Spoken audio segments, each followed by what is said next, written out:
নমস্কার, আমি সোনালি। আমার নতুন একটি ব্লগে আপনাদের স্বাগত জানাই। আশা করি আপনারা সবাই খুব ভালো আছেন। আজকের ব্লগটা শুরু করছি আমার এই কিচেন থেকে। কারণ ও এই শনিবার মার্কেটে গিয়ে দুটো মাগুর মাছ কিনে এনেছে, যেটা এই কোরিয়াতে একদমই রেয়ার। এখানে মাংস, শাকসবজি ভালো পাওয়া গেলেও আমাদের এইসব দেশীয় মাছগুলো একেবারেই আবার পাওয়া যায় না। তাই কোরিয়াতে থেকেও মাগুর মাছ যে খেতে পারবো এটা আমি এক্সপেক্টই করিনি। আমি আবার জানেন তো এই জিওল মাছগুলো খেতে খুব ভালোবাসি।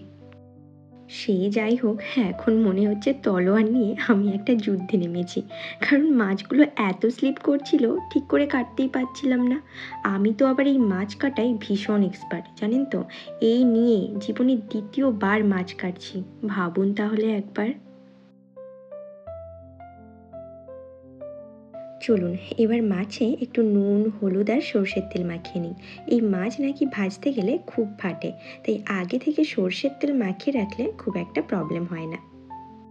আজ আমি প্রথমবার মাগুর মাছ রান্না করছি, তাই কেমন করে রান্নাটা করব মাকে একবার ফোন করে জিজ্ঞেস করে নিয়েছিলাম। চলুন এবার মাছগুলো ভেজে নিই।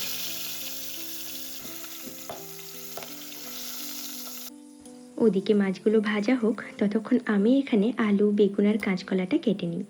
কোরিয়াতে সব কিছুরই দাম ইন্ডিয়ার থেকে অনেকটা বেশি হলেও মাগুর মাছটার দাম দেখলাম কিছুটা একই রকম। মানে ধরুন এই দুটো মাগুর মাছের দাম প্রায় 600 টাকার মতো।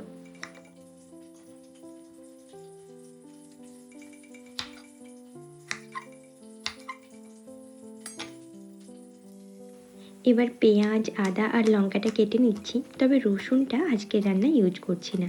জিরে দিয়ে এই মাছটা রান্না করব, আর এই জিরে বাটার ঝোলে রসুনের স্মেলটা আমাদের যেন ঠিক আবার ভালো লাগে না, তাই রসুনটা স্কিপ করেই দেবো। আর এই যে গ্রেটারটা দেখছেন, এটাতে আদা খুব সুন্দরভাবে পেস্ট হয়ে যায়, তাই এইটুকু আদার জন্য আর মিক্সচার মেশিন ইউজ করি না। আর কোরিয়ার এই কাঁচা লঙ্কাগুলোতে জানেন তো একটুও ঝাল হয় না। যতই কাঁচা লঙ্কা দিই না কেন, গুঁড়ো লঙ্কা একটু দিতেই হয় তরকারিতে।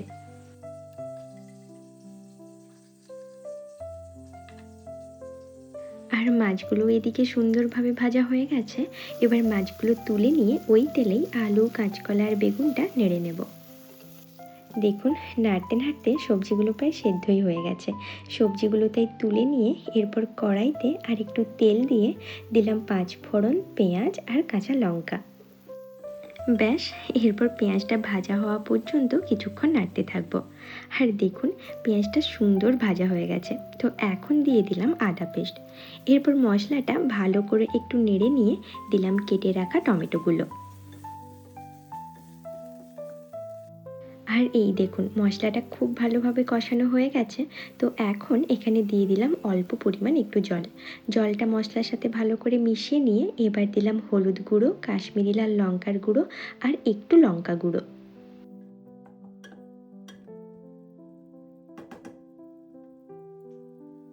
মশলাটা আমার রেডি হয়ে গেছে। তো এরপর এখানে দিয়ে দিলাম ভেজে রাখা সবজিগুলো।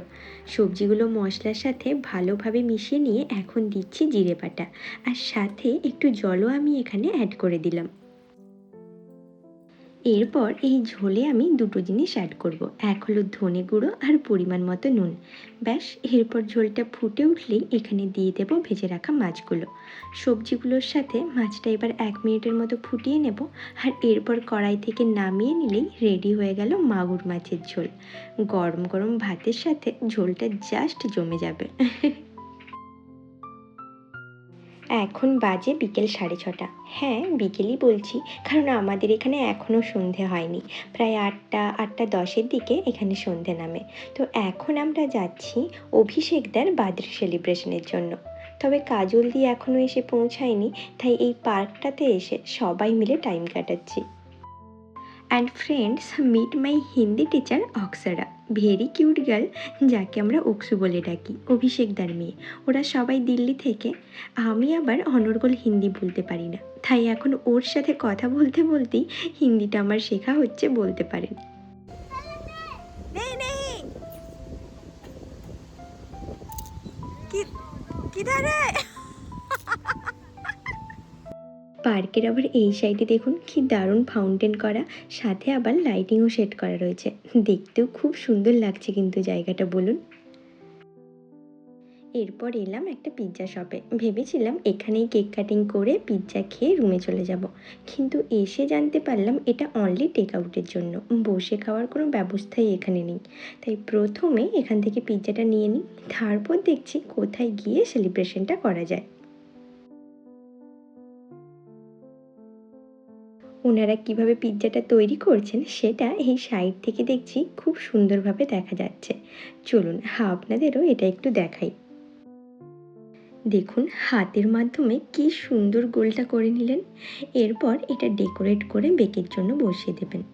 এই কোরিয়াতে যতবারই আমি পিৎজা দোকানে এসেছি দেখি দোকান পুরোই ফাঁকা, শুধু আমরাই দাঁড়িয়ে আছি।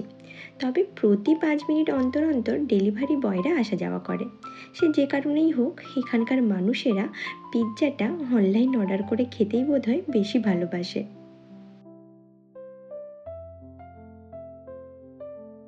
পিৎজা কিনে এবার আমরা এখানেই চলে এলাম। এই জায়গাটা আমাদের রুমের খুবই কাছে, মাঝে মধ্যে কফি কিনে এনে তো এখানে বসে দুজনে আমরা গল্পও করি। একটা ব্রিজই বলতে পারেন, কারণ নিচে দিয়ে ক্যানেল বয়ে গেছে, সামনে কিছুটা জায়গা রয়েছে, ওখানে বাচ্চারা বিকেলে খেলাধুলা করে, আর দুটোর দিকে বসারও জায়গা রয়েছে। আর ওই যে দূরে মন্দিরের মতো দেখছেন ওটা একটা চার্চ। बैठ जाओगी आ जाओ हाँ सो यूज केयरफुली ये अलाउ है ना? यूज केयरफुली बिकॉज अरे। यू हैव ओनली वन अरे अलाउड है ना अरे हाँ इधर बैठ के कहीं कटवा অভিষেকদা এটাই জিজ্ঞেস করছিল যে এখানে খাওয়াটা অ্যালাউ কিনা। কোরিয়ানরা রুলস অ্যান্ড রেগুলেশনের দিক থেকে এতটাই স্ট্রিক্ট, এখানে খাওয়া যদি অ্যালাউ না হয় তবে আমাদের কিন্তু সবাইকে ফাইন দিতে হবে। তাই একজন কোরিয়ানকে জিজ্ঞেসও করলাম, তো উনি বললেন খাওয়া অ্যালাউ, তবে খাওয়ার পর জায়গাটা ক্লিন করে দিতে হবে। আর এখানে আমরা দুটো পিৎজা কিনেছিলাম, একটা ছিল ভেজ আর একটা চিকেন। পিৎজাটাই প্রথমে খেতে শুরু করে দিয়েছি, কারণ পিৎজা তো গরম গরমই খেতে ভালো লাগে, ঠান্ডা হয়ে গেলে খেতে অতটাও ভালো লাগে না। चल चल अक्षु जल्दी बैठो तो पाठा ও নিয়ে গেল, দেখো দেখো দেখো ঠিক করে। लेकिन ये नहीं जल पाएगा नहीं खाना खाना खाना আর সব শেষে হয়েছিল cake cutting. Birthday happy birthday to you, happy birthday Abhishek ভাইয়া। হামনিদা সাংসুকছা হামনিদা।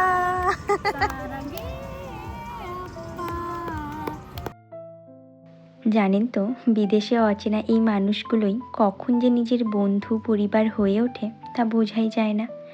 একে অপরের বিপদে পাশে দাঁড়ানো, জীবনের বিশেষ বিশেষ দিনগুলো সবার সাথে ভাগ করে নেওয়া, আবার ধরুন হঠাৎ করেই ব্যাগপত্র গুছিয়ে নিয়ে সবাই মিলে কোথাও থেকে ঘুরে আসা, এইসব জিনিসগুলোই এই ভিন দেশে আমাদের একাকিত্ব ভুলিয়ে রাখে। গল্প করতে করতে বেশ অনেকটা রাতও হলো, এখন বাড়ির পত্রায় নিয়েছি। তো চলুন আজকের ব্লগটা এখানেই শেষ করছি, দেখা হবে অন্য একদিন। আর আজকের এই ব্লগটা কেমন লাগলো তা অবশ্যই কমেন্টে জানাবেন, ভালো লাগলে একটা লাইক ও শেয়ার করে দেবেন।